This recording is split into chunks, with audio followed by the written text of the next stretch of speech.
the season is boiling to a climax. Surrey have grabbed the major county headlines by achieving a remarkable hat-trick of county championship titles. But I thought the interesting story bubbling underneath this is the return of Sussex County Cricket Club to the top flight of county cricket after quite a lengthy absence. So I wanted to celebrate this achievement, and I have managed to secure the time and patience of the Sussex chairman, Jon Filby. Jon, first of all, congratulations on your promotion. Thank you, Darren. Last week was a great week for Sussex cricket. We had a fantastic time down in Bristol, and we're all really pleased. But obviously, it wasn't about what happened last week. It's the culmination of a huge amount of work by a lot of people, and I'll be really happy to talk to you about that. Absolutely. The oldest, I've done a bit of research ahead of this chat because I always feel that I need to. I didn't realise Sussex are the oldest of the county cricket clubs, formed way back, he says, checking his notes, 1839. Yeah, you're spot on, 1839. And the interesting thing about that is we believe that that makes us not only the oldest county cricket club, but also the oldest professional sports club anywhere in the world. Oh, wow. If you think about football and rugby and American sports, Australian sports, they were all formed after that time. And so, yeah, little old Sussex, we believe we can claim to be the oldest professional sports club in the world. That's fantastic. So let's just have a look at the measure of this achievement, because I think it really is a proper achievement, given that there was severe unrest at the club in the winter of last year. But with a couple of canny changes and actually a bit of belief in some of the youngsters at the club, we've seen this bear fruit. Where do you pin where the most effective contributors to this success have been? Is it Paul Farbrace, or is it where do you see it? I think that's a really good question, and I think there's a lot of important contributors.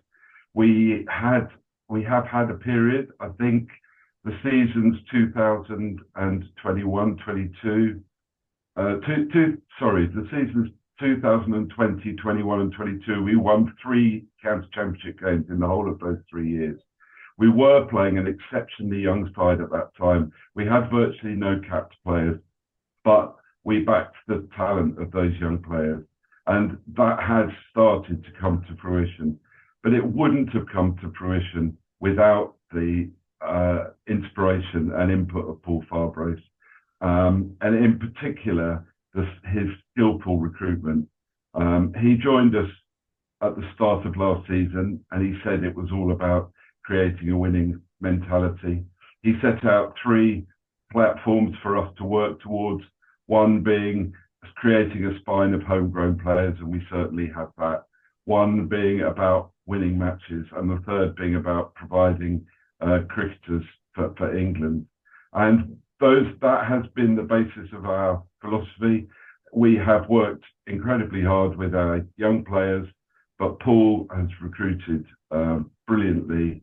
Most notably, I think, John Simpson from Middlesex and Danny Lamb from Lancashire. But Simpson in particular arrived as a wicketkeeper. This year, he's scored his 3, he's been a professional cricketer for 18 years. This season, he scored his 3 high scores in first-class cricket, and he's been our captain. His leadership has been absolutely outstanding, and I think that has been the glue which has bound everything together. Yeah, and you've had some stunning. I mean, for me, when you managed to persuade Cheteshwar Pujara to join, was an absolute. I don't think I can think of a bigger coup in recent years in county cricket. You're right about the importance of the approach to the utilisation of overseas players. Cheteshwar has been with us for three years. He was recruited by Keith Greenfield, and you're absolutely right, that was a great piece of recruitment. What Paul Farbrace has done is put around our overseas recruitment a clear plan. So in the early part of the season, we had Cheteshwar and Jaden Seals, brilliant, exciting young West Indian fast bowler. Then Dan Hughes arrived from Australia to see us through the rest of the year, supporting the batting group, and he took over from Cheteshwar. And then as bowlers, following on from Seals, we had Nathan McAndrew, and then most recently Jaydev and Adkat, and both McAndrew and Adkat have helped us win matches this year. And it's really exciting that for next season, we're going to follow exactly the same pattern. Cheteshwar is close to retirement and won't be coming back to play for Sussex. But Dan Hughes will be coming for longer. He was the leading run scorer in the Blast. He did well in the 5 championship matches that we played, and we're very excited about having him with us next year. And then that pattern of overseas bowlers, it's one of the things, some county cricket supporters rue the day when we used to have Viv Richards all season at Somerset, or Imran Khan and Gartner all year at Sussex. Those days have gone, but the intelligent and clever utilisation of overseas players is a really important part of how counties put their sides together. And I really think that Paul Farbrace has been exemplary in that. We're creating continuity. These are players. When Sussex won the game at Bristol on Thursday afternoon, I was fortunate enough to be in the dressing room briefly after the game. And there were video messages from Seals, there was video messages from Cheteshwar, and there were video messages from Nathan McAndrew. That's exactly what we're trying to get, so that these are not overseas hired guns. These are people who want to play cricket for Sussex because they love Sussex on the one hand, and because they know it will help them develop their careers on the other. And in all of those cases, that has been true. It is a stunning contribution, but also let's not forget the England internationals that you've got under your umbrella. Tamal Mills, the captain of the T20 side this year. I knew him when he was a youngster coming through at Essex as a frighteningly fast teenager, but also alongside him Jofra Archer, and then of course Ollie Robinson, who's also having a stunning career. So to me, it's a really good mix, as you say, overseas youngsters and seasoned England internationals. It makes for a really attractive mixture. I couldn't agree more. And one thing that I found really motivating during the T20 World Cup this year, the England squad had 4 players: Reece Topley, Jofra Archer, Phil Salt and Chris Jordan, without Tamal, who wasn't in the squad. But 4 of those lads, and they all owed at least something from their career to Sussex. And to me, this shows, first of all, the importance of county cricket to English cricket. And secondly, it shows what a fantastic state county cricket is in. If a small county like Sussex can play a part in the development of those England cricketers. Phil Salt left Surrey and came to Sussex, and we looked after him and we enabled him to become the player that he is. And he went with our blessing to Lancashire, and he's doing brilliantly around the world. Reece Topley was injured. He left Hampshire. We looked after him for a year. Our physio cared for him. He had a season playing for us, and then he again went to Surrey. Chris Jordan, after he left Surrey, came to Sussex, and we really looked after him for 8 or 10 seasons. And he brought with him Jofra. So what an amazing thing that is. And we have been, it's a very important part of English cricket that the 18 first-class counties all play their part in the development of players for England. And it's really clear to me, Darren, the player pathway has never been better than it is now. And Sussex, we're playing more than our full part in that. Now, I want to ask you, with your county championship your county chairman head on, sorry. A lot of fierce debate going on around the most irresponsible negative that I keep seeing is on social media. But I'd like to ask you, as a man who knows what's going on, who's got skin in the game, the state of county cricket and the future, is it under threat, or do you think this is a huge opportunity for us all now? Well, it's both of those things. It is under threat and it is a huge opportunity. If we carry on as we are, with county cricket clubs reporting financial losses year after year, and if we continue with the current fixture schedule that we've got, which is completely inadequate for the players, for our members and supporters, and for our businesses. Sussex had 3 days cricket in August. We're the biggest and best seaside town in the country, and all we can offer our supporters and members and visitors to the city is 3 days cricket. If we continue like that, then yes, sure, we are absolutely doomed. But it's, on the other hand, I strongly believe, Darren, cricket's never been better than it is now. The opportunities for young players. If I had a teenage son or daughter that was embarking on a cricket career, with the fantastic support that they get from the counties, through the academies, through the player pathways, the opportunities that they get to represent both their counties and to work incredibly hard at their games with skilled coaches everywhere, that's never been better than it is now. And then once they break into the professional game, they've not only got the opportunity of representing their county and playing in great competitions, but they've also got the opportunity of playing for their country in 3 different formats. And then they've got the opportunity of traveling the world, playing in franchise tournaments, earning sometimes huge amounts of money, and seeing the world and developing their cricket skills in all sorts of environments. So what is not to like about that, Darren? It's never been as good as it is now. And for me, I hope that Sussex are a model as to how this can work going forward. We're concentrating on developing our homegrown players. We are bringing in a mix from around the world. We're providing entertaining and exciting cricket for our supporters to watch in two different formats, white and red ball.